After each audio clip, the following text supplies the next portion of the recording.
నమస్తే, నేను Sahasra. Welcome to our channel. So AP elections ఈసారి దేశవ్యాప్తంగా చాలా ఉత్కంఠభరితంగా సాగాయి. తెలంగాణ అసెంబ్లీ ఎన్నికల కన్నా, తెలంగాణ లోక్సభ ఎన్నికల కన్నా ఏపీ అసెంబ్లీ లోక్సభ ఎన్నికలైతే చాలా హోరాహోరీగా, చాలా పోటీగా ఒకరికొకరు ఎవరు గెలుస్తారా అన్నట్టు కూడా జరిగాయి. మరి మొత్తానికైతే ఎన్నికలు పూర్తయ్యాయి, రిజల్ట్స్ కూడా వచ్చాయి. జూన్ 4 తర్వాతన టీడీపీ అత్యధిక మెజారిటీతో ఘన విజయం సాధించడం మనం చూస్తూ ఉన్నాము. వైసీపీ దాదాపుగా 30 నుంచి 40 సీట్లు కైవసం చేసుకుంటుందని ఎక్స్పెక్ట్ చేసిన వాళ్ళకు కూడా మరీ 11 స్థానాలకి పరిమితం అవడం అనేది చాలా అవమానకరంగా ఉంది వైసీపీకి అన్నట్టు కూడా తెలుస్తూ ఉంది. అసలు వైసీపీ ఓడిపోవడానికి గల కారణాలు ఇవన్నీ కూడా మాట్లాడుకుందాము. ముఖ్యంగా వాళ్ళల్లో ఉన్నటువంటి కొంతమంది మంత్రులు వారి యొక్క ప్రవర్తన వల్లనే వైసీపీకి ఒక నెగిటివ్, ఒక వ్యతిరేకత ప్రజల్లో వచ్చిందని కూడా చెప్పొచ్చు. అయితే వైసీపీ ఓడిపోవడానికి ముఖ్యమైన కొంతమంది మంత్రులు కూడా ఉన్నారు. ఆ ప్రముఖులు ఎవరు ఏంటో కూడా ఇప్పుడు చూపిస్తాను మీకు. తమ్మినేని సీతారాం, ఆయనే వైసీపీకి స్పీకర్గా ఉన్నట్టుగా ప్రవర్తించడం, వైసీపీకే కొమ్ము కాసారు అన్నట్టు కూడా ఉండడం వల్ల తమ్మినేని సీతారాం మీద వ్యతిరేకత రావడం అనేది చూసాము. ఆముదాల వలస నుంచి తమ్మినేని సీతారాం అభ్యర్థిగా ఈసారి కూడా పోటీ చేయడం జరిగింది. ఆయన కూడా ఓడిపోయారు. దువ్వాడ శ్రీనివాస్ టెక్కలి, ఇతను కూడా చాలా అంటే చాలా ప్రభావం అయితే చూపించారు ఈ ఎన్నికల్లో. ఆయన నోటి దురుస కూడా ఎక్కువ ఉండడం వల్ల వైసీపీ ఓడిపోవడానికి అదొక కారణం. ఇంకా ఎంవిపి సత్యనారాయణ, విశాఖ తూర్పు, ఇతను కూడా ఎంపీగా పనిచేశారు ఒకప్పుడు. ఇప్పుడు ఎమ్మెల్యే అభ్యర్థిగా, విశాఖ ఎంపీగా పనిచేసిన ఆయన విశాఖ తూర్పుకి ఎమ్మెల్యేగా పోటీ చేశారు, ఓడిపోవడం జరిగింది. ఈయన కూడా వైసీపీ ఓడిపోవడానికి గల ముఖ్య కారణం. గుడివాడ అమర్నాథ్ గాజువాక కోడిగుడ్డు మంత్రి అని చెప్తారు. సో అతనికి ఆ విధంగా ట్రోలింగ్ కూడా జరిగింది. వీళ్ళ గురించి మళ్ళీ మనం ప్రత్యేకంగా సపరేట్గా అసలు వీళ్ళ స్టోరీ, వీళ్ళ హిస్టరీ కూడా మనం మాట్లాడుకుందాం. బట్ వీళ్ళు ఎందుకు కారణము, వైసీపీ ఓడిపోవడానికి గల కారణాలలో ఈ మంత్రులు ఎవరో కూడా ఒక్కొక్కరుగా మీకు ఎక్స్ప్లెయిన్ చేస్తాను. సో గుడివాడ అమర్నాథ్ గాజువాక, ముత్తంశెట్టి శ్రీనివాస్ భీమిలి నుంచి పోటీ చేశారు ఈసారి, అతను కూడా ఒక ముఖ్య కారణం. వెళ్ళబోయిన వేణుగోపాలకృష్ణ రాజమండ్రి రూరల్, ఈయన కూడా ఓడిపోయారు. సో ఈయన కూడా చాలా వ్యతిరేకత తీసుకొచ్చారు ప్రజల్లో. మార్గాని భరత్ రాజమండ్రి సిటీ, సో ఇతను కూడా పార్లమెంట్ ఇంతకుముందు ఎంపీగా పోటీ చేసి పార్లమెంట్లో రీల్స్ చేసుకోవడం, ఫొటోస్ తీసుకోవడం అంతా కూడా గమనించాం. సో దానికి కూడా ఒక వ్యతిరేకత రావడం వల్ల వైసీపీ ఓడిపోవడానికి ఒక కారణమైంది. ఆలనాని ఏలూరు నుంచి, అదేవిధంగా వల్లభనేని వంశీ గన్నవరం, ఒకప్పుడు టీడీపీలోనే పనిచేసిన వల్లభనేని వంశీ తర్వాత వైసీపీకి షిఫ్ట్ అయ్యి వైసీపీ నుంచి టీడీపీకి చాలా ఇష్టం వచ్చినట్టు దూషించడం, వాళ్ళ పార్టీ కార్యాలయాన్ని తగలబెట్టడం, ధ్వంసం చేయడం, ఇదంతా కూడా మూడగట్టుకున్నాడు. ఆ విధంగా పార్టీకి కూడా నష్టం కలిగించే విధంగా పనిచేశాడు అనమాట. వైసీపీకి ఇది ఒక నష్టం అని చెప్పాలి.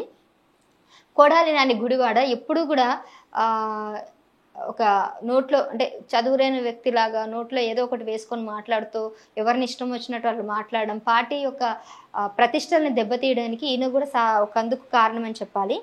జోగి రమేష్ పేనములూరు, అతను కూడా ప్రత్యేకంగా మనం ఆయనకి సంబంధించిన హిస్టరీ ఏం చెప్పకపోయినా కానీ ఈయనకు ఎందుకు కారణం అంటే, ఇతను కూడా చంద్రబాబు నాయుడికి నోటికి ఎంత వస్తే అంత మాట్లాడడం వల్ల పదవులన్నీ ఇచ్చింది వీళ్ళని తిట్టడానికే తప్ప పనిచేయడానికి కాదన్నట్టుగా ప్రవర్తించారు, అదొక కారణం.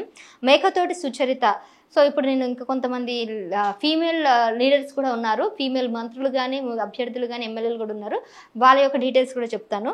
సో అందులో ముఖ్యమైన అభ్యర్థి అయినటువంటి మేకతోటి సుచరిత తాటికొండ నుంచి, ఆవిడ కూడా వైసీపీ ఓడిపోవడానికి ఒక కారణం. ఇంకా ఆర్కే రోజా గారు, రోజా నగరి నుంచి, ఆవిడకి అసలు సీటు ఇవ్వద్దు అని చెప్పేసి నెత్తి నోరు ముత్తుకున్నారు. వైసీపీ నేతలే చాలామంది ఆమెకు వ్యతిరేకత ఉన్నారు, వాళ్ళలోనే అన్నారు ఆమెకి అసలు టికెట్ ఇవ్వకండి అన్నా కూడా ఇచ్చి పొరపాటు చేశాడు జగన్మోహన్ రెడ్డి. అదొక చాలా ఒక ప్రభావం అయితే చూపించింది. నగరి రోజు ఓడిపోవడం, తను ఓడిపోవడం కాక ఒక వైసీపీ ఓటమి కూడా కారణమైంది. ఆదాల ప్రభాకర్ రెడ్డి నెల్లూరు రూరల్, ఇతను కూడా ఒక ముఖ్య కారణం. కురసాల కన్నబాబు కాకినాడ రూరల్ నుంచి, సో ఇతను కూడా ఊకంట ప్రెస్ మీట్ పెట్టి సాక్షి ఆఫీస్లో ఇష్టం వచ్చినట్టు మాట్లాడడం, సో సో వైసీపీ యొక్క ప్రతిష్టను అయితే దెబ్బతీయడానికి ఈయనొక కారణం. ఈయనతో పాటు పీనేపీ విశ్వరూప్ అమలాపురం ఇతను కూడా సేమ్ అదే విధంగా మా అంట మీడియా ముందుకు వచ్చి నానా బూతులు మాట్లాడడం అయితే చూడడం. ఇంకా అంబటి రాంబాబు సత్తెనపల్లి సంబరాల రాంబాబు అనే పేరు గంచినటువంటి అంబటి రాంబాబు అతను ఇరిగేషన్ డిపార్ట్మెంట్లో మంత్రిగా పనిచేస్తున్నా కూడా ఏ రోజు కూడా నీటిపారుదలకు సంబంధించిన పనులు చేయకపోగా ఎప్పుడు చూసిన సంజన సుకన్య అని ఒక అపవాదం అయితే మోస్తూ ఉంటాడు. ఎప్పుడు ఇలాంటి మాటలు మాట్లాడడం వైసీపీకి చాలా నష్టంగా కలిగించే విధంగా బిహేవ్ చేయడం, డ్యాన్సులు వేయడం, చాలా చిల్లరగా బిహేవ్ చేయడం అయితే చూస్తూ ఉన్నాము. దానివల్ల కూడా వైసీపీ ఓడిపోవడానికి ఒక కారణం. బాలినేని శ్రీనివాసరెడ్డి ఒంగోలు దీని కూడా ఒక ముఖ్యమైన కారణం. ఇంతకుముందు అమ్మాయిలు ఫీమేల్ లీడర్స్ అనుకున్నాం కదా, అందులో వంగ గీత పీఠాపురం నుంచి ఉన్నారు. సో పీఠాపురం పవన్ కళ్యాణ్ గారికి అపోనెంట్గా ఉన్నటువంటి వంగ గీత కూడా ఈసారి గెలిస్తే డిప్యూటీ సీఎం చేస్తారని సీఎం జగన్మోహన్ రెడ్డి ప్రకటించడం, ఆవిడ వయసుకు తగ్గట్టు కూడా ఆమె పనులు చేయకపోవడం, ఆవిడ గెలుస్తుంది అసలు ఎంపీగా ఉన్నటువంటి కాకినాడ ఎంపీగా ఉన్నటువంటి ఆమెను తీసుకొచ్చి పీఠాపురం ఎమ్మెల్యే అభ్యర్థిగా నిలబెట్టడం అనేది అక్కడే ఒక మూర్ఖత్వం. ఇట్లా వీళ్ళని ఎంచుకోవడంలో కూడా వైసీపీ చాలా తప్పు నిర్ణయాలు తీసుకోవడం వల్ల ఓటమికి అయితే కారణమైంది. అభ్యర్థుల ఎంపికలో కూడా వైసీపీ తీసుకున్నటువంటి నిర్ణయాలు వాళ్ళ ఓటమికి అయితే కారణం అని చెప్పొచ్చు. గ్రంథి శ్రీనివాస్ భీమవరం నుంచి పోటీ చేశారు, అతను కూడా ఒక ముఖ్య కారణం. తోట త్రిమార్తులు మండపేట ఈయన మీద ఆల్రెడీ కేసు ఉంది. 25 ఏళ్ల క్రితము శిరోదండనం కేసు కింద అతనికి ఒక శిక్ష కూడా పడింది. ఇన్నాళ్ళుగా దాదాపుగా ఎన్నో ఏళ్ళుగా బెయిల్ మీదనే ఉన్నాడు. అప్పుడు 10 మందిని అరెస్ట్ చేశారు. ఒక దళితుడిని గుండు కొట్టించి ఊరేగించి హింసాత్మకమైన చర్యలు అయితే చేయడం చూసా. అట్లా చేయడం వల్ల అతనికి చాలా నింద ఉంది. దళితుల్లో కూడా అతనికి ఓట్లు పడవని తెలిసి కూడా మళ్ళీ అతనికి సీట్ ఇచ్చి అతన్ని ప్రచారాలకు పంపించడం వైసీపీ చేసిన ఫస్ట్ తప్పు. దానివల్ల కూడా వైసీపీ ఓడిపోయింది. ఇంకా 25 ఏళ్ల తర్వాత తనకి శిక్షణ కూడా పడింది. దాదాపుగా 1,50,000 జరిమానా పడ్డది. తనకి దాదాపు 18 నెలలు జైలు శిక్ష కూడా పడింది. అవన్నీ కూడా మళ్ళీ బెయిల్ కట్టి బయటకు వచ్చి ప్రచారాలు నిలబడడం అనేది ఇక్కడ మనం ఆలోచించాల్సిన విషయం. కారుమూరి నాగేశ్వరరావు తణుకు నుంచి ఇతను కూడా సేమ్ ఇదే విధంగా బిహేవ్ చేయడం.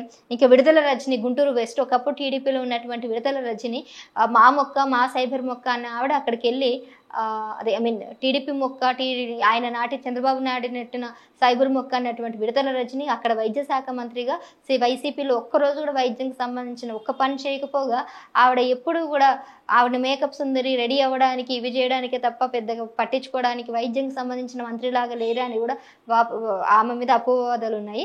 సో అవన్నీ కూడా ఇప్పుడు లెక్కలోకి వచ్చి ఇప్పుడు వైసీపీ ఓడిపోవడానికి ఇవన్నీ కారణాలు అయ్యాయి. బుట్ట రేణుక ఎమిగనూరు ఈవిడకి ఆస్తులు, ఈవిడ జనరల్గా ప్రజాస్వామ్యంలో ప్రజలకి ఈక్వాలిటీ ఉండాలి, దారిద్ర్య రేఖ అన్నీ మార్చేసి ఆవిడ కొద్దిగా ఈక్వాలిటీ చేసుకోవాలి అన్న టైంలో ఆవిడ సొంత ఆస్తులను పెంచుకోవడమే చేసింది తప్ప సొంతంగా ఆమె సెల్ఫిష్గా ఆలోచించింది తప్ప ఎక్కడ కూడా ఆవిడ ప్రజలకు చేస్తున్న విషయం ఎక్కడ కూడా మనకు తెలియలేదు. బుట్ట రేణుక కూడా. సో ఈ విధంగా ఇంకొకరు బొత్స సత్యనారాయణ మంత్రి, ఇతను కూడా సో చీపురుపల్లి అభ్యర్థిగా ఇప్పుడు పోటీ చేసి ఆయన ఓడిపోయారు. బొత్స సత్యనారాయణ ఒకప్పుడు కాంగ్రెస్లో పనిచేశారు. సో వీళ్ళకి విజయనగరానికి అవినాభావ సంబంధం ఉంది. అయినా కూడా గెలుస్తారని అనుకున్న టైంలో కూడా అతను కూడా ఓడిపోయారు. ఆయన కూడా ఈసారి ఎందుకు ఓడిపోయారు అనేది కూడా తెలియదు. సో ఇంకా వాళ్ళ భార్యను కూడా వైజాగ్ ఎంపీగా నిలబెట్టడం జరిగింది. వైజాగ్ ఎంపీగా నిలబెట్టినా కూడా ఆ ఝాన్సీ లక్ష్మికి అసలు ఒక్క ఓటు అంటే ఆమెకి సరిగా ఓట్లు కూడా పడకపోవడం, ఆవిడ ఓడిపోవడం ఇదంతా కూడా శోచనీయాంశమే. ఎందుకంటే ఒకే కుటుంబంలో ఇద్దరు టికెట్ ఇవ్వడం అనేది వైసీపీ చేసినటువంటి తప్పు. జనరల్గా ఒక కుటుంబంలో ఒక్క మనిషికి టికెట్ ఇవ్వాలి. కానీ వైసీపీ భార్యాభర్తలకి ఒకరికి ఎమ్మెల్యే టికెట్, ఒకరు ఎంపీ టికెట్ ఇవ్వడం వల్ల అక్కడ కూడా వ్యతిరేకత, ఒక వర్గానికి అందరూ కూడా చాలా బాధపడ్డారు. వైసీపీ ఇలా టికెట్లు ఒకే కుటుంబంలో ఇద్దరికి ఇవ్వడం అనే వద్దని కూడా చెప్పింది అలా క్యాడర్ మొత్తం, కానీ వినలేదు జగన్మోహన్ రెడ్డి. అలా ఇవ్వడం వల్ల కూడా వ్యతిరేకత వచ్చింది. సో ఈ విధంగా కర్ణుడి చావుకి 100 కారణాలు అన్నట్టు వైసీపీ ఓడిపోవడానికి 100 కారణాలు ఉన్నాయి. ఒక్కరా ఇద్దరు అని చెప్పక్కర్లేదు. దాదాపుగా అందరూ మంత్రులు ఇష్టం వచ్చినట్టు మాట్లాడడం, దూషించడం, వారందరూ ఇప్పుడు వాళ్ళు ఓడిపోవడం కాక వైసీపీని ఓడగొట్టడానికి ముఖ్య పాత్ర వహించారనేసి చెప్పుకోవచ్చు.